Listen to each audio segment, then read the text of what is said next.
नमस्कार, स्वागत है आप सभी का हमारे इस खास प्रोग्राम में। मैं हूं आपके साथ सुनील चौहान।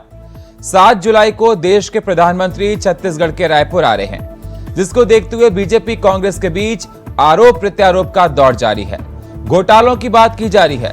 सत्ता पक्ष कांग्रेस पार्टी विपक्षी बीजेपी पार्टी पर भ्रष्टाचार के तमाम आरोप गढ़ रही है। कांग्रेस के 15 साल के शासनकाल को लेकर घोटाले होने पर गिनती गिनाई है। वहीं भारतीय जनता पार्टी ने कांग्रेसी सरकार के कार्यकाल को घोटाले का बादशाह करार दिया है। कांग्रेस का कहना है कि पीएम मोदी पूर्व सीएम की ईडी से जांच कराएं। इसी पर करेंगे चर्चा, लेकिन सबसे पहले ये रिपोर्ट।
कांग्रेस पार्टी उनसे मांग करती है कि रमननाथ के 15 साल में जो लगभग 1 लाख करोड़ का घोटाला हुआ था, 34 से अधिक घोटालों की सूची आज हम आप सबके सामने प्रस्तुत कर रहे हैं। इसमें से 6 घोटाले ऐसे हैं जो सीधे सीधे मनी लॉन्ड्रिंग की श्रेणी में आते हैं। नान घोटाला, शराब घोटाला, गौमाता के नाम पे गौशाला घोटाला, पनामा पेपर में अभिषेक सिंह की जांच, इंदिरा प्रियदर्शनी घोटाला। इन घोटालों की प्रधानमंत्री जी ईडी, आईटी और सीबीआई से जांच कब करवाएंगे? क्या भारतीय जनता पार्टी के नेता होने के नाते इन घोटालों के गुनाहगारों को भारतीय जनता पार्टी बख्श देगी? प्रधानमंत्री से छत्तीसगढ़ की जनता यह जानना चाहती है। छत्तीसगढ़ में जिस प्रकार से घोटालों का बादशाह है, यहाँ की सरकार के मुखिया और ईडी से लेकर के आईटी से लेकर के जो छापा पड़ा और इस बात को प्रमाणित किया कि घोटालेबाजों की सरकार चल रही है। आज भी जमानत नहीं हुए हैं। एक नहीं अनेक स्कीम यहाँ है जिस पर मुझे लगता है और जांच करने की आवश्यकता है। इन बातों से कैसे नज़रअंदाज किया जाए, इसके लिए वो समय समय पर इस टाइप की बात बोलते रहते हैं। हमने तो कहा है, यदि आपको लगता है तो आप जाइए, जहाँ जाना है जांच कराइए, और जांच कराने पे निकलेगा सही का सही। एक आपने सदस्य बनाया था कि उसमें कमेटी बनाई, कमेटी के अध्यक्ष और समिति ने सुझाव दे दिया कि वो जो बना रहे हैं वो सही है, और उसके बाद में मुख्यमंत्री जी का बयान आना बंद हो गया। तो ये मुख्यमंत्री जी तो कब राष्ट्रीय नेता आते हैं तो ऐसे ही बात करते रहते हैं, लेकिन सही में धरातल में क्या है छत्तीसगढ़ की जनता अब जान चुकी है कि सरकार भ्रष्टाचार में पूरे हिंदुस्तान में अव्वल नंबर पर है, और जिस प्रकार से लूटने का काम किया जा रहा है, छत्तीसगढ़ बचेगा नहीं यदि इनका नेतृत्व है। 6 घोटालों की जांच की मांग कांग्रेस करती है। गरीबों के राशन के महा घोटाले का आरोप लगाकर जांच की चुनौती देती है, तो वहीं बीजेपी भी कांग्रेस पर घोटालों का बादशाह होने का आरोप लगाती है। यानी सियासी घमासान के बीच ये कहा जा सकता है कि इस बार का चुनाव घोटालों पर घमासान का चुनाव होगा। मगर सवाल ये कि जनता किसके घोटाले के आरोपों में कितना विश्वास करेगी। Om Prakash, India voice, Raipur. तो पीएम मोदी के आगमन से पहले बीजेपी कांग्रेस से एक दूसरे पर घोटालों की बात कह रही है, घोटालों की बौछार की जा रही है। अब सवाल इस बात का निकल कर आ रहा है कि जनता किसके घोटाले पर विश्वास करे। यह देखा जा रहा है कि छत्तीसगढ़ में सियासत जोरों पर है।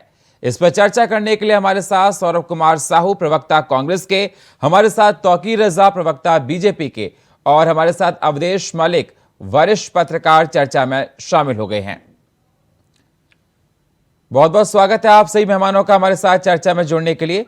सबसे पहले तौकीर रजा साहब, मैं आपके पास ही आना चाहूंगा। सर, नरेंद्र मोदी आने वाले हैं, तैयारियां लगभग पूरी हो चुकी हैं और तैयारियां चल रही हैं, घोटालों की बात की जा रही है। क्या उनके आगमन पर घोटालों का असर पड़ेगा? जिस प्रकार से देखा जा रहा है, लगातार कांग्रेस तमाम सवाल खड़े कर रही है आप पर। कांग्रेस का कहना है कि आपने जो घोटाले 15 साल के शासनकाल में आपके यहां हुए, उसकी ईडी से जांच कराई जाए। तौकीर रजा साहब जी, ऐसा है। मैं एक शेर से शुरुआत करूंगा कि गुलशनी अगर सजाना हो तो जमीनों को ठीक से परख लेना। हर जमीन की फितरत में वफादारी नहीं होती। कांग्रेस कभी भी राष्ट्र के लिए या जनता के लिए कभी वफादार नहीं रही और इन्होंने घोटालों का अंबार हमेशा खड़ा किया है, घोटालों का पहाड़ खड़ा किया, घोटालों का वर्ल्ड रिकॉर्ड बना डाला है। और खासकर छत्तीसगढ़ सरकार ने दुनिया में जितने बड़े घोटाले नहीं होंगे उतना बड़े बड़े घोटाले कर डाले। आप खुद घोटालेबाज हैं और दूसरों को घोटालों का इल्जाम सिर्फ लगाते रहे। 4.25 साल आज होने को आ रहे हैं, तो इन 4.25 साल में इस सरकार ने सिर्फ इल्जाम लगाया, लेकिन आज तक उसको कोई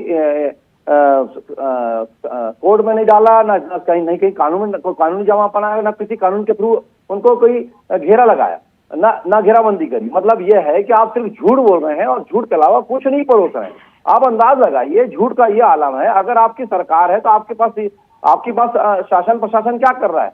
क्यों नहीं गिरफ्तार किया? मैं तो चुनौती देता हूँ, आपने गिरफ्तार क्यों नहीं किया? अगर मान लीजिए घोटाला किया है हमारे लोगों ने, लेकिन बोलते ना, अगर सच को झूठा साबित करना है तो झूठ को 100 बार चिल्ला के बोलो, वो सच होने लगता है। तो वो इसी टाइप की हरकतें करते हैं और आप खुद भ्रष्टाचारी हैं और आप ईडी ने साबित किया है। अगर आपको कोई इल्जाम लगाना है तो आपको कार्रवाई करने के लिए आपकी सरकार है, आपने क्यों नहीं करा? क्या आपके मुख्यमंत्री ने क्यों नहीं करा? आपके मुख्यमंत्री ने कोई कार्रवाई के आगे कोई फाइल क्यों नहीं बढ़ाया? आप जाके जब चुनावी वर्ष हो रहा है तो इस बात को बार बार फिर उसी बात को बोल रहे हैं। इस टाइम चुनावी वर्ष था तब भी इन्होंने बोला, मैं फिर से बोलता हूं, झीरम कांड हुआ था, इस टाइम भी इन्होंने बोला था कि झीरम कांड के सबूत मेरे जेब में। आज तक मुख्यमंत्री जी ने क्यों सामने नहीं दिया?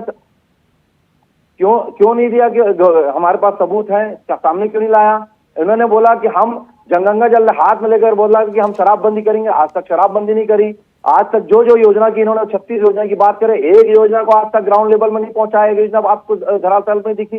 भ्रष्टाचार की बात करें तो कोई ऐसी जगह नहीं बची, चाहे रेत घोटाला देख लो, चाहे कोयला घोटाला देख लो, चाहे बिजली घोटाले में भी अभी बहुत जल्दी नाम इनका आने वाला है, वो भी दिखने वाला है। और उसके अलावा आपका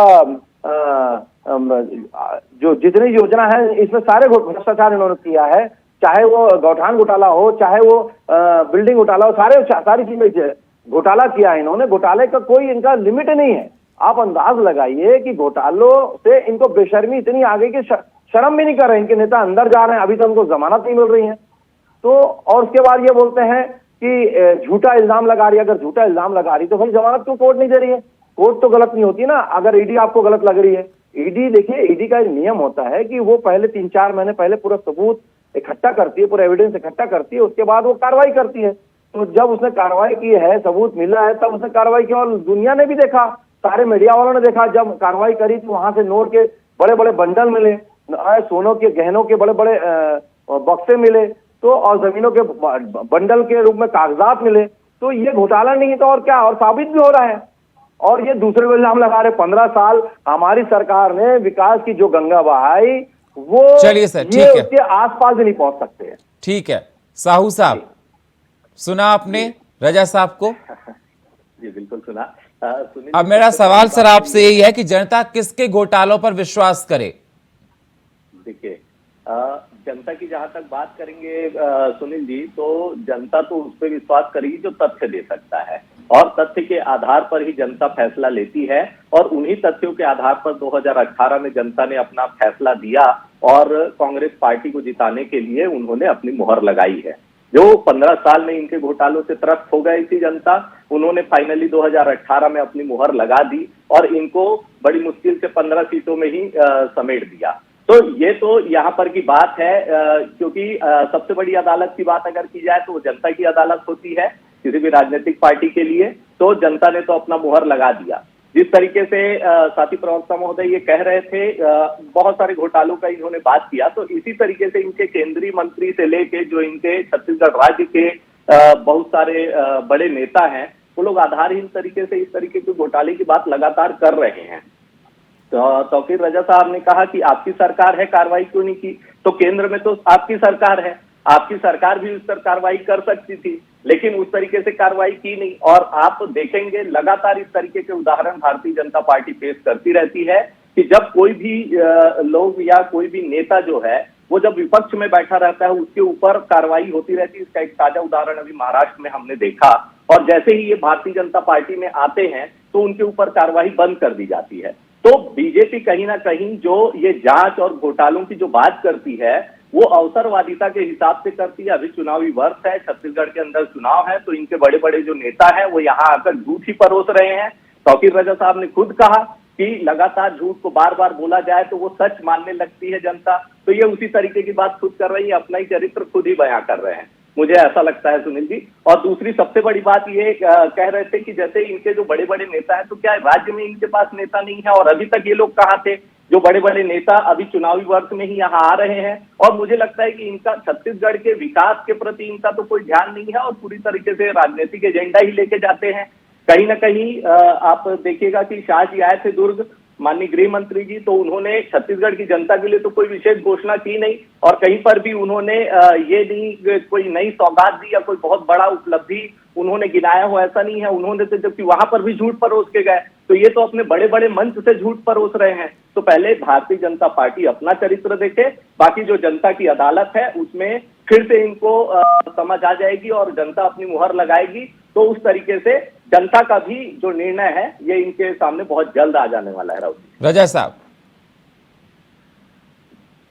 जी, देखिए ऐसा है, देखिए इन्होंने जो बात करी बातों को घुमा दिया, लेकिन इल्जाम हमारे पर लगाया, लेकिन हमने तो साबित किया ना, ईडी ने कार्रवाई की और अंदर करा, और केंद्र की सरकार है और इन्होंने बोला कि केंद्र की सरकार में भी सारी चीजें हुई हैं। देखिए ऐसा है, घोटाले जो हो रहे हैं वो छत्तीसगढ़ के प्रदेश में सबसे ज्यादा सरकार छत्तीस कांग्रेस की सरकार में जितने घोटाले हुए, आज तक इतने बड़े घोटाले हुए नहीं, और हमने साबित किया है। और इसके रूप में केंद्र की ईडी की जो कार्रवाई है, कितनों को जेल में डाला सर, कितनों को जेल में डाला जो भ्रष्टाचारी थे?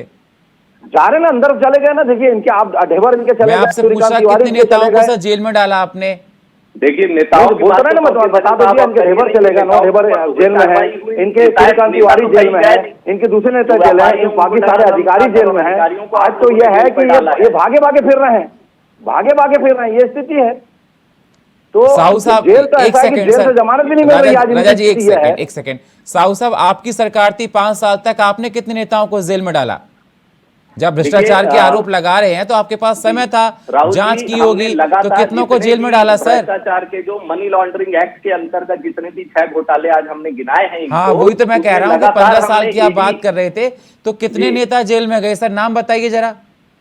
राहुल जी, आप इसमें देखिएगा कि हमने अभी प्रियदर्शनी चिट फंड घोटाले की अगर बात की तो कोर्ट में अर्जी लगाई है और जांच फिर से चालू हो गई है उसकी। तो आप बहुत जल्द उसका निर्णय देखेंगे भी कि कहीं ना कहीं सर निर्णय देखेंगे, जांच चल रही है सर, जांच में क्या निकल कर आएगा सर? ये तो कैसी बात आप कर रहे हैं सर? ये जांच चल रही है, जांच में आप कैसे कर सकते हैं भ्रष्टाचारी है वो? कैसे आप बता सकते हैं? जांच में तो तथ्य सामने आए हैं। अरे सर वही तो बात है सर, जांच में जब फाइनल निकल कर आएगा तब पता पड़ेगा ना कि भ्रष्टाचारी है कि नहीं है। आप कोर्ट भी मानती है, पुलिस भी मानती है, और मुझे लगता है कि भारतीय जनता पार्टी के लोग भी मानते होंगे। तो जब वो तो मैं आपसे यही तो पूछ रहा हूँ, दोनों लोगों से पूछ रहा हूँ। जिस प्रकार से रजा साहब ने कहा कि क्या कहते हैं कि ईडी जांच कर रही है, तो मैं आप दोनों लोगों से पूछता हूं कि अगर भ्रष्टाचार की इतनी आवाज आप बुलंद कर रहे हो दोनों लोग, तो कितने नेताओं को जेल में डाला?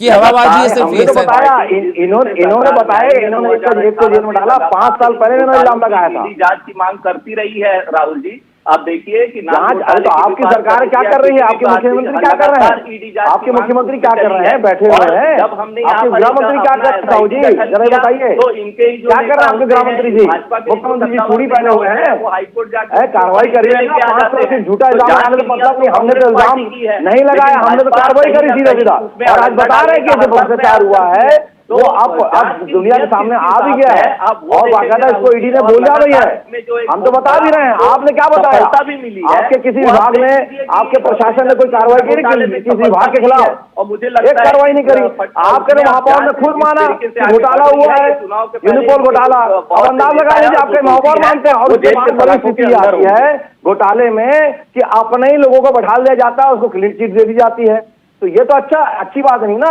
पीएससी की घोटाले की बात करते हैं, पीएससी में नियम ये है कि अगर कोई सदस्य या चेयरमैन जो है, अगर उसमें कोई उनके परिवार का सदस्य एग्जाम दे रहा है तो ये नियम उसमें बॉन्ड भरा जाता है कि हम किसी प्रकार से एग्जाम नहीं ले सकते, मैं उस एग्जाम में किसी भी हालत में उस एग्जाम को नहीं ले सकता, चाहे पेपर जांचने का मामला हो, चाहे वो पेपर भरने का मामला हो, चाहे वो रिजल्ट का मामला हो, या इंटरव्यू का मामला, उसमें नहीं बैठ सकता, और एक बाउंड का नियम है। लेकिन आपके चेयरमैन ने क्या करा, आपके लोग सदस्यों ने क्या करा, पीएससी के चेयरमैन और सदस्यों ने बाकायदा उनके रिश्तेदार बैठे, उनको बाकायदा पास करा दिया। अरे भाई वो तो कानून रूप से बहुत बुरे तरीके से जेल जाएंगे, और उसको आप उनके सपोर्ट में बैठ गए कि पीएससी में कोई घोटाला नहीं हुआ है। अरे भाई बॉन्ड का नियम है, भले आप बात समझिए, मैं भी आयोग में रहा हूँ, उसको समझता हूँ, आयोग के नियम कायदे होते हैं, उसके आधार पर ही सारी चीजें होती है, तो और ये बहुत बड़ी कार्रवाई होने वाली है उनके खिलाफ, क्या बड़ा घोटाला नहीं है, मतलब खुद ही के ऊपर केस चला, खुद ही के खिलाफ केस चला और खुद ही जज बन गए। वाह भाई वाह, चोरी ऊपर से सीना चोरी कर रहे हो आप लोग, अरे कुछ तो शर्म करो भाई, आपने युवाओं के भविष्य के साथ खिलवाड़ किया है, युवाओं के भविष्य को खा गया आपने, बेरोजगारों को तो आपने कभी रोजगार नहीं दिया, आप उसको समझिए कितना बड़ा घोटाला कर रहे हैं, उसको आप अधिकारियों के खिलाफ कार्रवाई करना चाहिए, और आप बैठे हुए हैं उनके समर्थन में, क्यों ना बैठेंगे भाई, क्यों ना बैठेंगे, आपकी मानसिकता के लोग बैठे हुए हैं, शायद इसलिए हो, तो आपको इस चीज को समझना पड़ेगा, आपके मुख्यमंत्री बघेल को समझना पड़ेगा, उसके खिलाफ कार्रवाई करना चाहिए, सस्पेंड करना चाहिए था, वहां से तो हटाना चाहिए था, लेकिन आप लोग ने कुछ नहीं किया, इतना बड़ा घोटाला हो गया है और आप लोग कुछ नहीं कर रहे उसके खिलाफ। तौकीर रजा साहब, आप लोग उस पे मौन हो जाते हैं, आप सबसे पहले इस बात का ही जवाब दे दीजिए कि किस तरीके से महाराष्ट्र के अंदर जो ईडी अभी कार्रवाई कर रही थी, अरे मैं जो क्वेश्चन करूँ पर उसका आंसर दे दीजिए, अभी राज्य में आ जाइए, पहले अपने राज्य में आइए ना, फिर मैं दूसरे प्रदेश में जाता हूँ। डिबेट को सर घुमाइए नहीं, बात छत्तीसगढ़ की हो रही, महाराष्ट्र में मत जाइए सर, बात छत्तीसगढ़ की हो रही है सर, महाराष्ट्र में मत जाइए, मुद्दे से भटक जाएंगे। छत्तीसगढ़ पे हम लोग महाराष्ट्र डिबेट फिर कभी कर लेंगे सर, मुद्दे में भटका देते हैं। ठीक है, मैं जा रहा हूं अब सब अवधेश जी के पास। अवधेश जी, आपने सुना होगा, रजा साहब को भी आपने सुना और साहू साहब को भी आपने सुना। मैं आपसे एक बात कहना चाहता हूं, जिस प्रकार से ये दोनों लोग कह रहे हैं कि भ्रष्टाचार हुआ, घोटाले हुए, मैंने दोनों पार्टियों से पूछा कि कितने लोगों को जेल में डाला, दोनों में से किसी नहीं बता पाया। जांच चल रही है, जांच में ही निकलकर सब कुछ साथ पाएगा। मैं आपसे जानना चाहता हूं, क्या इस बार घोटाला ही मुद्दा रहेगा? जी देखिए, घोटाला इस बार नहीं, हर एक बार घोटाला एक मतलब मुद्दा रहता है, लेकिन घोटाला कितना प्रभावित कर पाएगी वोट को, ये डिपेंड करता है कि उस घोटाले को उस पर्टिकुलर पार्टी, उस पर्टिकुलरली जो कैंपेन कर रहा है पूरे वोट, वो किस हिसाब से जनता के बीच में लेके जा रही है। जनता को अगर आप ये समझाने में सक्षम हो जाएंगे कि आपकी जो प्रॉब्लम्स है वो इन घोटालों के वजह से ये प्रॉब्लम्स है, तो और ये जो पैसा है वो आपके जेब में जाना चाहिए था, इससे आपका भला हो जाता, अभी जो दिक्कतों का सामना करना पड़ रहा है वो इन प्रमुख व्यक्तियों के कारण से पड़ रहा है, तब तो आप हो सकता है कि आप जो है तो एक परसेप्शन बिल्डअप करके वोट्स का शिफ्टिंग करते। लेकिन जब इलेक्शंस में अब जाते हैं तो सिर्फ घोटाला ही एक सब्जेक्ट नहीं होता है, बहुत सारे सब्जेक्ट होता है। कुछ सब्जेक्ट ऐसे होते हैं जिसमें बेनिफिशियरी डायरेक्ट जो इम्पैक्ट होता है। अब मान लीजिए कि प्रधानमंत्री आवास योजना के तहत जो घर मिलने वाला है, तो जिन व्यक्तियों को नहीं मिला या जिन फैमिलीज को नहीं मिला, उनके बारे में पर्टिकुलर एक पार्टी अगर ये रिकव कर दे कि ये केंद्र सरकार के कारण के नाकामी के कारण से नहीं मिला या राज्य सरकार के नाकामी के कारण से नहीं मिला, तो वहां पर आप उस कंसर्न बेनिफिशियरी को मोटिवेट कर सकते हैं, उस फैमिली को मोटिवेट कर सकते हैं, उस पर्टिकुलरली वो जो टारगेट ऑडियंस है उसको आप मोटिवेट कर सकते हैं। तो एक एक ये मायने। दूसरा एक सबसे बड़ी चीज जो सामने में निकल के आ रही है वो ये है कि देखिए जो 1970s के इंदिरा गांधी के समय जो इलेक्शन हुआ उस समय से जो सिस्टम पर एक आरोप लगने का सिलसिला चालू हुआ, वो जो सिस्टम है वो अभी भी लगातार बदस्तूर जारी है। और वर्तमान में ये देखने को मिल रहा है दोनों पार्टियों की ओर से कि ये जो सिस्टम, जिस सिस्टम के बदौलत ये जनता को फायदा देने की बात कह रही है, वो जो उस सिस्टम में प्रोसिक्यूशन का जो सिस्टम है वो अपने आप में ध्वस्त हो चुका है। दूसरा जो डिलीवरी ऑफ मैकेनिज्म है वो अपने आप में ध्वस्त हो गया है। तो आप फिर सत्ता में किस लिए हैं, एक सबसे बड़ा सवाल ये उठ के आता है। जी बिल्कुल। तौकीर रजा साहब, आपने सुना जी। अब ये बताइए कि जनता किसके घोटालों पर विश्वास करे? देखिए, अभी इन्होंने उदय जी ने बहुत अच्छी बात कही कि जो आप इम्प्लीमेंट करते हैं उसको अगर वहां तक नहीं पहुंचाते, जनता उस चीज को समझती है। और बहुत अच्छी इन्होंने प्रधानमंत्री आवास योजना के बारे में बहुत अच्छा बताया। और हकीकत भी है कि इन्होंने जो जनता अपने हिस्से का पैसा था, राज्य सरकार के हिस्से का पैसा था, उन्होंने नहीं जमा किया, इसलिए कितने 16 लाख के आसपास मकान जो है नहीं बन पाए। तो आज जब हम विरोध करें तो तब कुछ पैसा इन्होंने जमा किया, लेकिन अभी भी उसको वो इम्प्लीमेंट, वो जो पहुंचाना चाहिए था वो योजना का फायदा उनको नहीं मिल पाया। दूसरी बात, इन्होंने जो घोटाले की मैंने बात कर रहा हूं, मतलब मैं घोटाले की बात कर रहा था, अनाज जो 5 किलो अनाज केंद्र से मिला उसमें भी इन लोगों ने बहुत बड़ा घोटाला किया अनाज योजना में।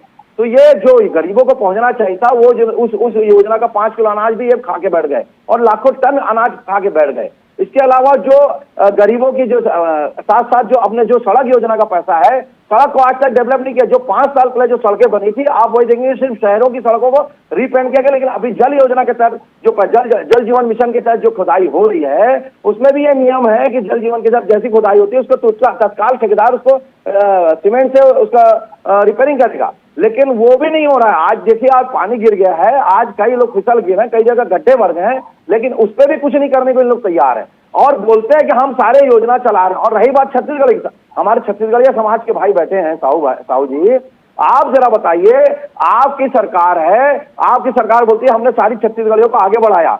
आपकी सरकार में के मुख्यमंत्री के पास क्या, या छत्तीसगढ़ सरकार के पास क्या ये स्थिति नहीं थी कि राज्य में एक भी राज्य से राज्यसभा सदस्य भेजा जाए? 3 राज्यसभा सदस्य बनाए गए, वो तीनों की तीनों छत्तीसगढ़ से बाहर। क्या ये छत्तीसगढ़ या बात है? आपने छत्तीसगढ़ की बात करने की बात करते हैं, आपने आदिवासी हित की बात करते हैं, एक भी आदिवासी के नाम से कोई योजना चलाई? आप मुस्लिम हितों की बात करते हैं, अल्पसंख्यक हितों की बात करते हैं, एक भी अल्पसंख्यक के लिए अभी बजट में कोई प्रावधान रखा? कोई प्रावधान नहीं रखा। ना आदिवासी के कोई एक भी किसी क्या गुंडा से, भगवान गुंडा के नाम से या किसी के नाम से आदिवासी वर्गों के मुखिया के नाम से कोई आपने योजना चलाई, कोई नाम रखा? नहीं रखा। आप अंदाज लगाइए, आप सिर्फ छत्तीसगढ़ की बात आप करेंगे तो फिर मैं उसमें भी आ सकता हूं। एक भी छत्तीसगढ़िया योजना आपने छत्तीसगढ़ नाम से नहीं चलाई है, एक भी छत्तीसगढ़ महापुरुषों के नाम से नहीं चलाई है आपने। ये भी किया घोटाला, तो जो किया और छत्तीसगढ़ के हित की बात करते हैं, लेकिन छत्तीसगढ़ हित के लिए भी आपकी सरकार ने कुछ नहीं किया, सिर्फ संस्कृति को आगे बढ़ाना। संस्कृति की बात करें, छत्तीसगढ़ जो भाषा का मामला था, छत्तीसगढ़ भाषा राज्य सरकार बनी थी तो उस समय अजीत जोगी ने छत्तीसगढ़ भाषा का आयोग नहीं बनाया था, हमने बनाया था, हमारी सरकार जब आई थी। साहू जी, ठीक है सर, ठीक है सर, आप किसी चीज में नहीं पहुंच सकते, ग्राउंड लेवल बात करें। ठीक है साहू जी, जवाब दीजिए। देखिए सुनील जी, जिस तरीके से अभी रजा जी फिर से वही बात कर रहे हैं कि ये बेबुनियाद आरोप लगाने वाली बात है। इन्होंने प्रधानमंत्री खाद्यान्न योजना की बात, मैं बेबुनियाद नहीं कर रहा साहू जी, मैं चैलेंज कर रहा हूँ। आप पत्रकार महोदय बैठे, आप निकाल सकते हैं राजभाषा, छत्तीसगढ़ राजभाषा जो बनी थी, किसके सरकार बनी थी, आपको दिखा सकते हो, मेरे पास कागज है।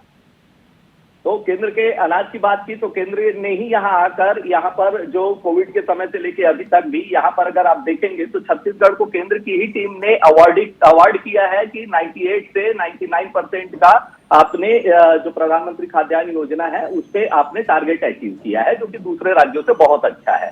तो इस तरीके की ये बात कर रहे हैं, इनके पास में डाटा तो है नहीं और लगातार ये बात करें केंद्र की टीम आके गलत डाटा दे रहे हैं। आप पहले डाटा को पहले ये बताइए, उसमें आपने अभी प्रधानमंत्री जो सम्मान दिया उसके हिसाब से अभी बस्तर में जो घोटाला हुआ है वो कार्यकर्ता किसके निकले जो घोटाला करे?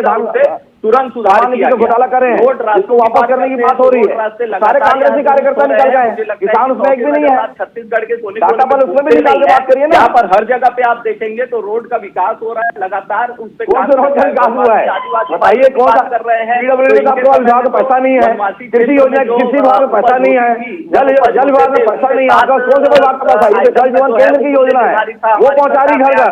आपका फंड कहाँ है पहले बता दीजिए, जो विकास होने की बात कर रहे हैं। ठेकेदार बोलते हैं हम ठेकेदार जोड़ लिए, हम तो ठेका नहीं ले सकते, छत्तीसगढ़िया जो हमारे को पैसा नहीं मिल रहा है। कांग्रेस की तरफ आ रहा है, कांग्रेस का साथ दे रहा है। 5 साल 4 साल पुराना हम लोग ने ठेके का पैसा नहीं दिया है। देखा जाए तो इनके बॉकलाइट का सबसे महत्वपूर्ण कारण यही है कि आप बात करिए, झूठ मत करो, सत्य बोलो, सरकार पे भरोसा कर रही है लगातार। झूठ भरोसे कुछ नहीं होता।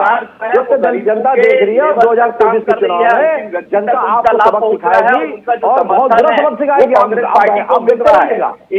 इनके अगर कार्यकाल की बात करें तो कहीं ना कहीं अभी आप देख लीजिए कि किस तरीके से इनके जो सारे वादे हैं वो पूरे नहीं होते हैं कहीं पर भी। तो ये लगातार आरोप बस लगा रहे हैं। उनके हमारी सरकार में बच्चा पैदा होने से लेकर बुजुर्ग तक योजना थी, इंडिपेंडेंट। ठीक है सर, ठीक है सर, उसने यहाँ पर अवार्ड करके गया छत्तीसगढ़ को, और छत्तीसगढ़ के जी मुख्यमंत्री ठीक है सर, ठीक है। फाइनल कमेंट दिए अवधेश जी, फाइनल कमेंट आप। ठीक है सर, ठीक है जी के नाम से कुछ नहीं किया है और उसमें भी घोटाले हुए, वो भी अवधेश जी सर फाइनल कमेंट दीजिए सर आप। देखिए, मैंने पहले आपको ही कहा और कुछ जो अपोजिशन है उसकी बातों से भी थोड़ा बहुत सहमत होना पड़ेगा कि इस सरकार के पास 4.5 साल का वक्त था, तो इस सरकार ने अपने कन्विक्शन रेट में इजाफा क्यों नहीं किया?